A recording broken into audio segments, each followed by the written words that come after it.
everyone, my name is Steph, this is the Novelty Corner and welcome back to my channel. Today I have a books beside my bed video for you. If you're new here, I film one of these every week where I wrap up the last 7 days worth of reading, and if you're very familiar with the series, welcome back. Today I'm going to be talking about 4 books that I read between the 18th and the 24th of July. I have read a few other books. They are part of a vlog that will hopefully be out later this week because I've been trying to read through my NetGalley arcs. As I said, I read 4 things. That equated to a total of 1,314 pages and my yearly reading total is 284 books. Some of the titles that you're going to hear about in the NetGalley vlog are Catch Us the Foxes by Nicola West, which is an Australian mystery thriller book. You're going to hear about Trusting Molly by Susan Stoker, which is the 3rd book in her Silverstone series and is a romantic suspense. I DNF'd The Rules of Arrangement by Anisha Basha, and I think, what am I reading now? I haven't started the next one, but there is an Eva Scott book, which is, I think, Meet Me in Bendigo. So you'll hear about those in the NetGalley vlog. Before I jump into talking about the books for today, don't forget to like and subscribe. And if you would like to give me feedback on my channel, there is a link for a Google form in the description that you can check out at any point and use on any video. The first book that I read this week was Undercover Bromance by Lyssa Kay Adams. This is the 2nd book in the Bromance book club, and I really enjoyed this one. I know that this series is a bit hit or miss for people, and to be fair, it is a bit on the nose and a bit in your face with the feminist undertones of it, because it is all about men reading romance books in order to try and improve their romantic lives and their success with partners. But I still really like it. It's really fun. So this is the story of Braden Mack, who is a very wealthy nightclub owner in the town. He has a sort of hate to love relationship with a woman named Liv. Now, if you've read the first book, you'll know that Liv is the sister of the heroine from the Bromance book club, and she is prickly to say the least. She is very determined to make her own way in life, and at the beginning of this book, she is working in a high-end restaurant as the pastry chef, and Braden inadvertently sets into motion a series of events that eventually leads to Liv being fired, because it sets in motion a chain of events where Liv comes across her boss sexually harassing a fellow staff member. This obviously doesn't sit right with Liv, and she's determined to try and help her co-worker out. In doing so, she has to enlist Braden's help, and the two of them embark on this mission to bring down Liv's former boss, who is not a nice person. And along the way, feelings begin to develop between the two of them, and it's very fun and funny how they sort of end up coming together because they don't believe that they're each other's person. So I had fun, I really enjoyed it, and I need to pick up the 3rd book. Then I read Fallon by Jessica Gaziella. This was a review copy sent to me by the author. It is the 3rd book in her Henchman MC Next Generation series, so it is a spin-off with the kids from the characters in the first series. Now, I've only read 3 or 4 books in the original Henchman series and a stack of books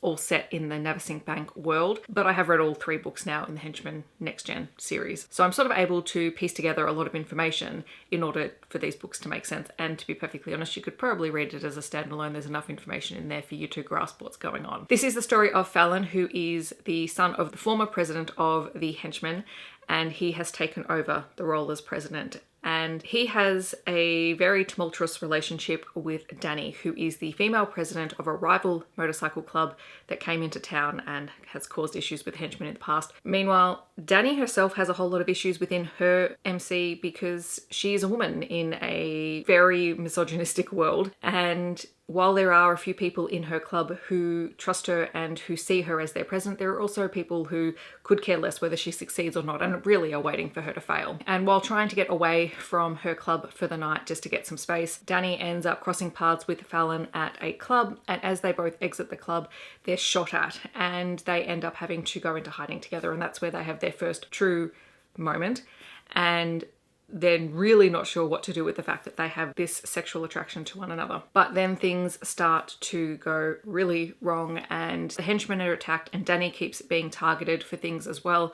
And so Fallon and Danny tentatively agree to look into this together to try and uncover what's going on. Content warnings in this book, obviously misogyny, violence. It's a motorcycle club book. There's a lot of violence, and also betrayal for a character in the book. And I really felt for Danny through this whole book. I mean, in previous books, we sort of only see her as the antagonistic character. So to get her story in this book and to see what she's been through in her past was really interesting, and I thoroughly enjoyed her as a character by the end of the book. Then I read my most anticipated book for the year, and that was Last Guard by Nalini Singh. It is book 5 in the Psy-Trinity series and book 20 in the Psy-Changeling world overall. I did have a pre-order for a paperback copy of this book. It has not arrived yet because the paperback actually doesn't come out until this coming week, but it was out in ebook, so I caved because I was in lockdown and I needed something to cheer me up. So I read it. I loved it. It is the romantic relationship between two Psy, and both of them are anchor hubs, which means they are critical to the survival of the Psynet. So you have Payal Rao, who is a character who we've sort of had glimpses of in previous books, I think since Allegiance of Honor, and she is the heir to the Rao Corporation. She's a very powerful cardinal telekinetic. And the hero of the book is Canto Mercant, and he belongs to the Mercant family and is Silver Mercant's cousin. He is wheelchair bound after some events that happened in his childhood, and both Payal and Canto met as children, so this is kind of a childhood friends to lovers in sort of a weird kind of twisted Psy way. I mean, there are content warnings galore in this book for child abuse, for parental neglect, abuse by family members, and all sorts of violence, general chaos, as per the usual with the Psy world. But it was such a good book, and these two characters were so evenly matched, and it was just fantastic. I really love this world. There were some really interesting things that Nalini Singh did. I think we had the first on-page non-binary character in this book. It's obviously our first disabled hero in the series because he's physically disabled, which is not something that's common among the Psy. There's a lot of talk around neurodiversity and the fact that among the Psy, some people's brains just function differently. Canto is an absolute alpha male of a character, and I adore him to pieces. There's a whole lot of competence porn in this book because they are both very, very capable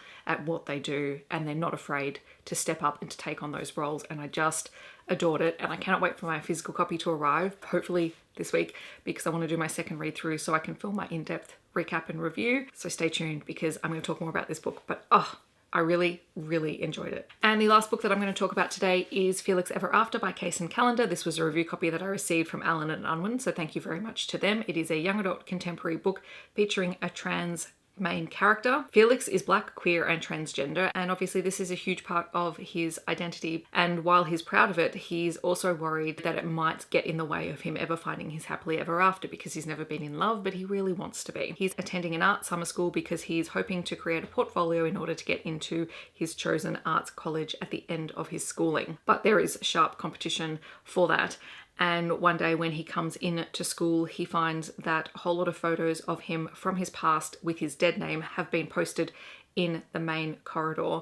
And obviously this is hugely traumatic for him, and he decides that he's going to find out who is responsible for it and take out his revenge. And he has a decent idea of who he thinks is behind it all, and he sets out on a plan to catfish this student, only to find himself ending up in a really weird, bizarre sort of love triangle situation, and being very unsure of what to do with it, because he begins to realize that the person that he thought could be responsible maybe might not be responsible after all, and it throws more questions up into the air. This is a very twisty and tangled, complicated mess of young adult emotions, and I quite like the writing style. It was very easy to read and to get into Felix's head. And Felix is young. I am an adult reader. I'm a guest in the young adult world, so looking at it from that perspective, it's easy to see all the very complicated emotions and feelings that you have as a young adult. It is a beautiful book.